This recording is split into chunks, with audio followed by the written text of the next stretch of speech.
L'heure a sonné pour une nouvelle session d'information sur Molière Canal. Messieurs et dames, bienvenue si vous nous rejoignez. Mais bien avant, place aux grandes articulations. Mesdames et messieurs, au sommaire de cette édition d'information, qu'un paiement du trésor public ne sera effectué au guichet de la Banque centrale du Congo. Ainsi en a décidé le gouvernement de la République démocratique du Congo lundi 17 juillet 2023 à Kinshasa afin de faire face à la fluctuation du taux d'échange des francs congolais par rapport au dollar américain. Et puis sensibiliser l'opinion au fait que les détenus continuent de faire partie de la société, mais aussi reconnaître l'importance particulière du travail social des personnels pénitentiaires. Voilà l'objectif de la commémoration ce mardi 18 juillet 2023 de la journée internationale de Nelson Mandela. C'est tout pour les titres. Votre journal, c'est ici et maintenant.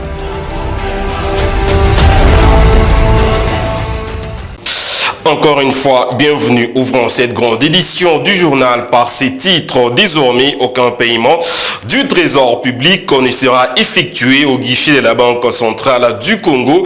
Ainsi en a décidé le gouvernement de la RDC le lundi 17 juillet 2023 à Kinshasa afin de faire face à la fluctuation du taux d'échange des francs congolais par rapport au dollar américain. C'est un commentaire de Sarah Kompika.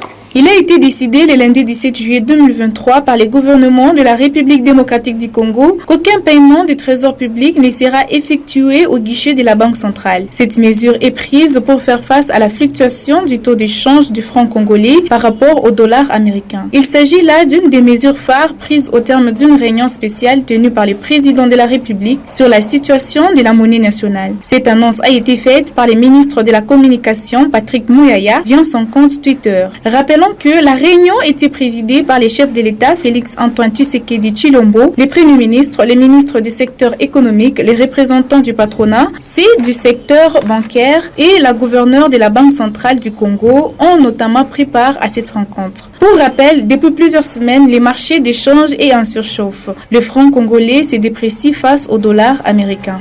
L'Observatoire de la dépense publique signale les grosses difficultés rencontrées par l'État congolais dans sa note rendue publique le lundi 17 juillet 2023 au sujet de la mobilisation des recettes depuis le début de l'année en cours. L'UDEP s'est servi notamment des faibles recettes collectées durant les 6 premiers mois de l'année 2023 au risque de compromettre la tenue des élections de décembre prochain. Les détails dans ces commentaires signés Paulin Baya. D'après les statistiques publiées par l'Observatoire de la dépense publique faisant référence à la date du 23 juin 2023 sur les prévisions linéaires, toutes les recettes confondues de 7,8 milliards de dollars qui étaient attendues, seuls 4,2 milliards ont été réalisés, ce qui représente un déficit de 3,6 millions de dollars à mi-parcours de l'année. Face à ces grosses difficultés financières qui se présentent, l'ODEP préconise un collectif budgétaire qui s'impose. Avec cette situation préoccupante de la mobilisation des recettes, d'aucuns s'interrogent sur les capacités du gouvernement de la RDC à financer jusqu'à son terme le processus électoral en cours dont les élections doivent se tenir dans près de 5 mois. Signalons que le porte-parole du gouvernement avait promis il y a quelques jours le déblocage de 564 millions de dollars de l'État congolais en faveur de la Commission électorale nationale indépendante. Votre journal aussi poursuit les mariages aux civilo-policiers. Penti Moulekera, le nouveau patron intérimaire de la police Moulekera, le commissaire Malekalou Makabou vient de démarrer ce mardi 18 juillet 2023 avec une série de tournées dans son entité dans le cadre de faire un état des lieux dans ce sous-commissariat. Regardez. Le commissaire Malela Kumakabu Georges a dans sa vision faire de la police Moulekera une police de proximité. C'est pourquoi il est allé de son bureau jusqu'au siège Boutili. Là, il a été accueilli par les journalistes avant qu'il ne tienne la parade ce mardi 18 juillet 2023. Les commandants commissariats de Moulekera accompagnés de ses commandants sous-commissariats sont allés évaluer les sous-commissariats de Boutili sous le commandement du commandant Kakule Limenko Olivier.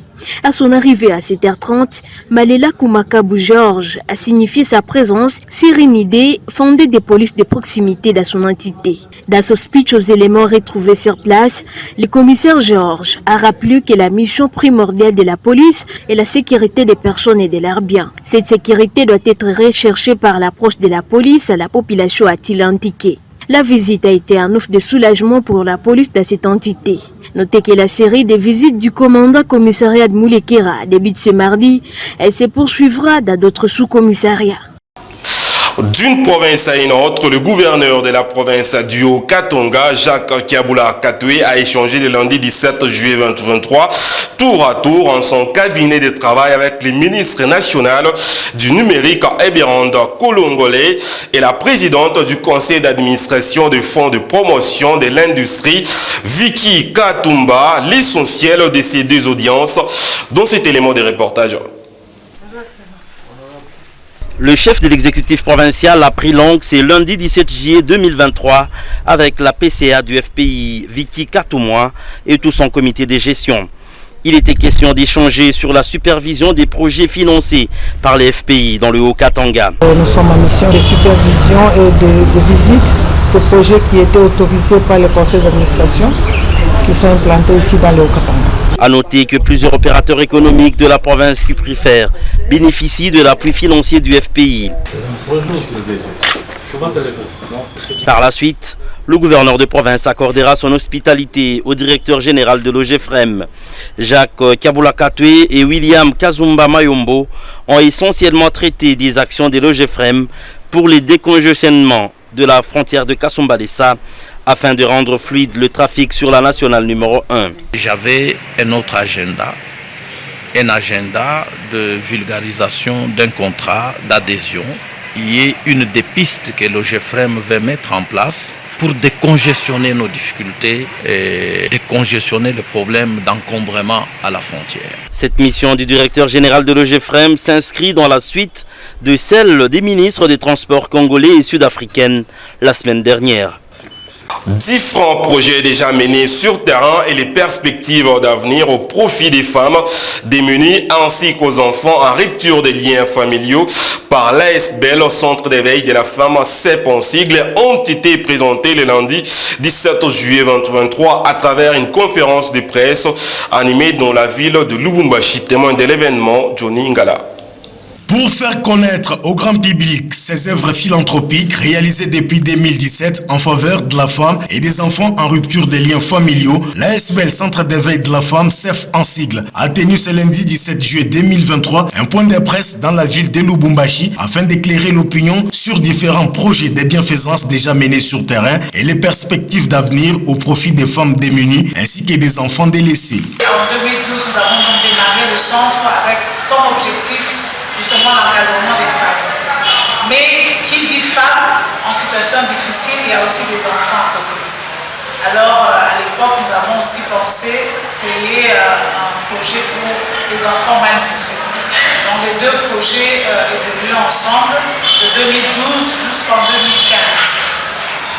Ensuite, en 2016, il y a eu un nouveau comité qui a pris les rênes, avec à la tête Madame Denise Zunino, qui est la présidente du CEF, et moi-même qui suis la gestionnaire et directrice du centre.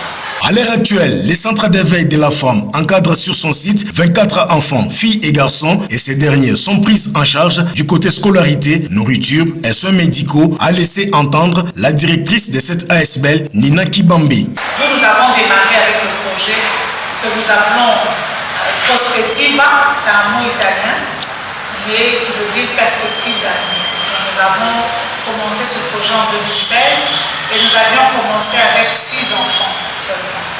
Aujourd'hui, le centre compte 24 enfants. Et nous sommes fiers parce que nos enfants nous accompagnent, ils sont avec nous même dans la salle. Lorsque nous voyons cette évolution, c'est une fierté pour nous parce que nous avons pu réussir à les intégrer. Ils sont scolarisés, tous ils vont étudier à l'école Louis Amigo, qui est une école des sœurs capucines. Et nous avons eu déjà ceux qui ont passé comment on appelle ça, le test de fin d'études primaires, qui sont passés en secondaire. Et nous en avons 3 qui sont déjà en secondaire et qui évoluent très bien.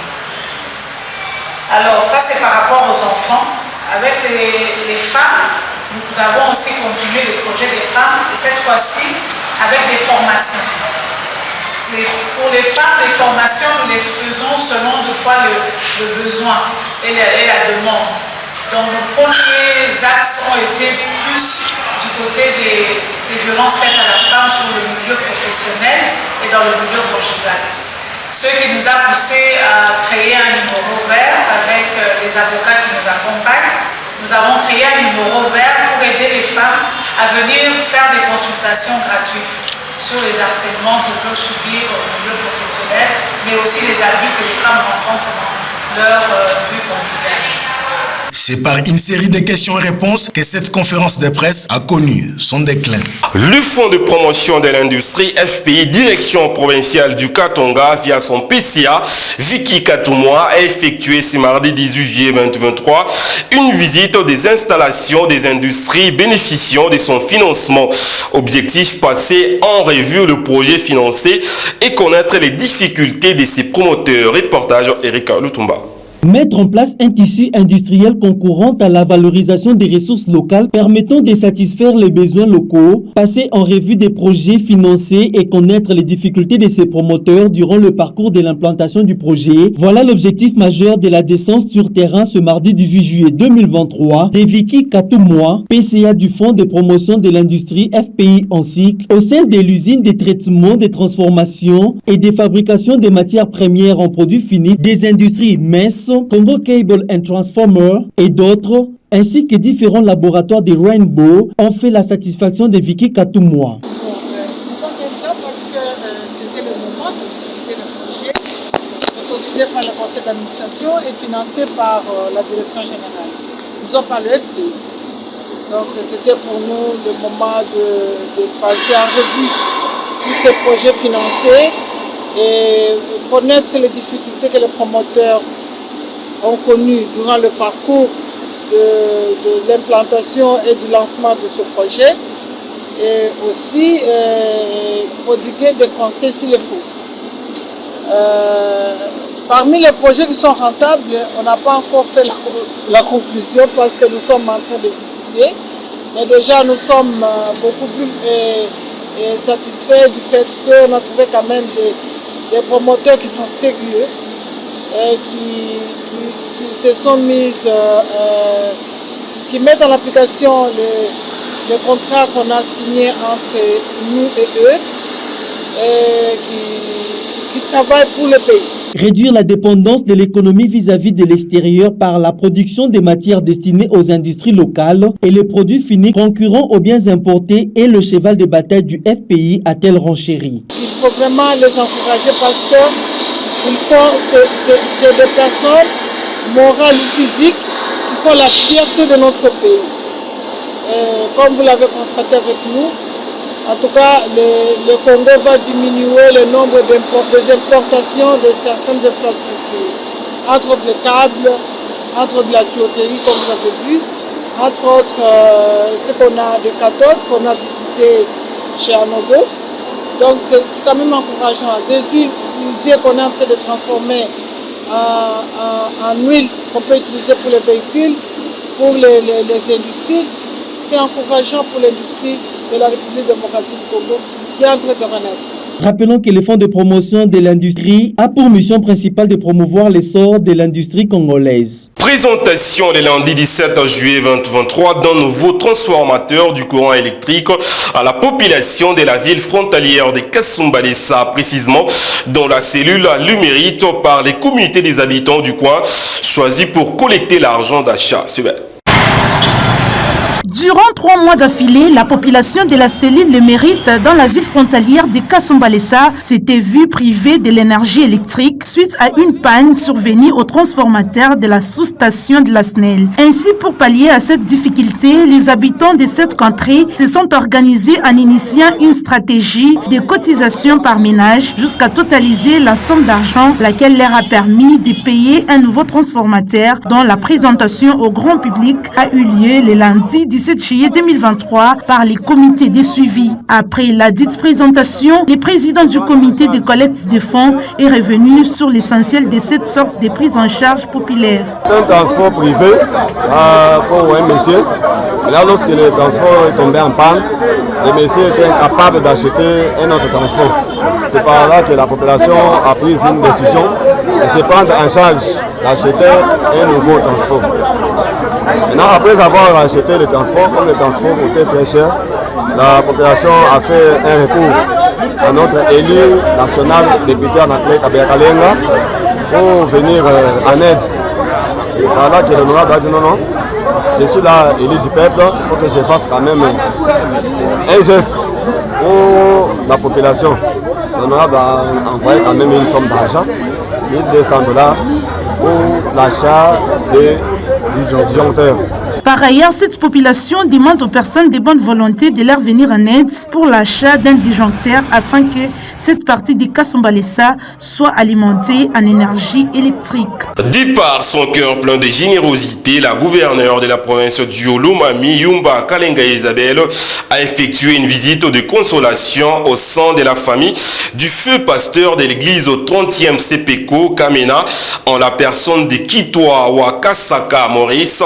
L'autorité provinciale s'y est rendue avec une enveloppe consistante ainsi que des vivres.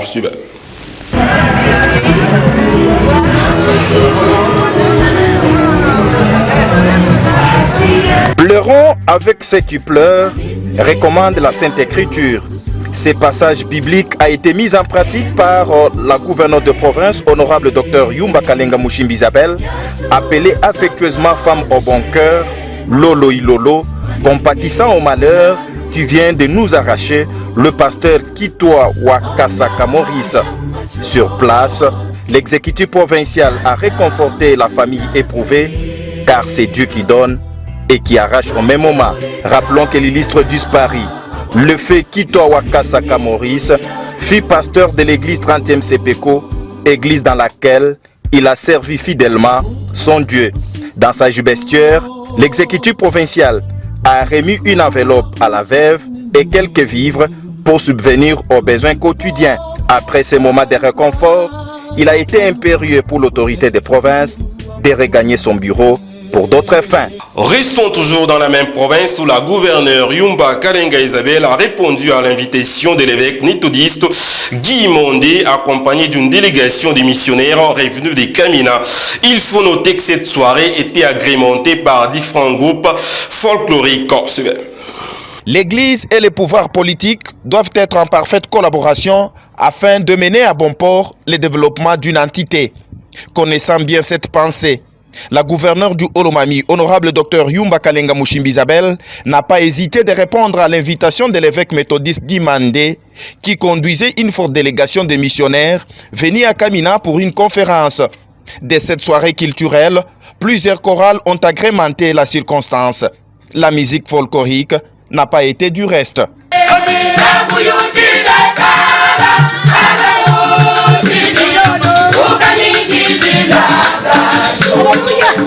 Avant de donner la parole à la représentante du chef de l'État en province, l'évêque méthodiste Guy Mondé s'est dit honoré et flatté par la présence de l'honorable docteur Yumba Kalenga Mushimbi Isabelle à cette circonstance qui réunit les hôtes de marque venus aussi découvrir les Olomami. Yumba Kalenga Mushimbi Isabelle, depuis sa prise de fonction à la tête du Olomami, ne laisse aucune occasion pour inviter les hommes d'affaires à venir expérimenter les potentialités de son entité. C'est toujours du bien d'être à côté des hommes de Dieu. Le bishop, c'est quelqu'un qui m'accompagne. Il accompagne la province, surtout avec beaucoup de conseils, beaucoup de prières. Donc quand il a les invités, on doit l'honorer. Vous êtes dans une province beau à vivre. Notre province a beaucoup de potentialités. C'est une jeune province qui fait que tout ce qu'il y a dans le Haut-Katanga, qu'il y a dans le Lualaba, qu'il y a dans le Takanika, se trouve aussi dans le Olomami. La plus grande richesse que nous avons ici, c'est cette chose que nous disons, nous devons faire l'agriculture dans la province. Nous avons 80% de terres arables. Et nous pensons que cette province peut bénir ou nourrir les autres provinces, pourquoi pas l'Afrique entière. Et je profite vraiment de cette occasion J'ai confiance que vous pouvez nous amener des gens qui peuvent nous aider à relever cette province. On peut avoir de bons résultats parce que Dieu est présent. Moi, je me dis, vous êtes le bienvenu. Nous avons de minerais. Nous avons le minerai. Aujourd'hui, on nous parle des lithium. Lithium est dans le Lomami. Je compte sur vous. Avec ma petite voix et la voix de toute la province de Lomami sont entendues par vous. Caractérisé par l'esprit de générosité, l'exécutif provincial a remis à chaque chorale 2 pagnes, cela sous la satisfaction des bénéficiaires.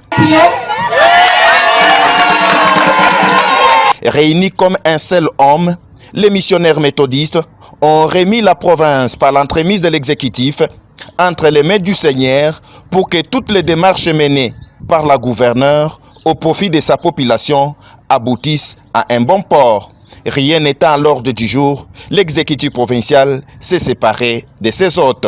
Et pour finir, sensibiliser l'opinion au fait que les détenus continuent de faire partie de la société, mais aussi reconnaître l'importance particulière du travail social des personnels pénitentiaires. Voilà l'objectif de la commémoration ce mardi 18 juillet 2023 de la journée internationale de Nelson Mandela. C'est un commentaire de Gisèle Kabongo.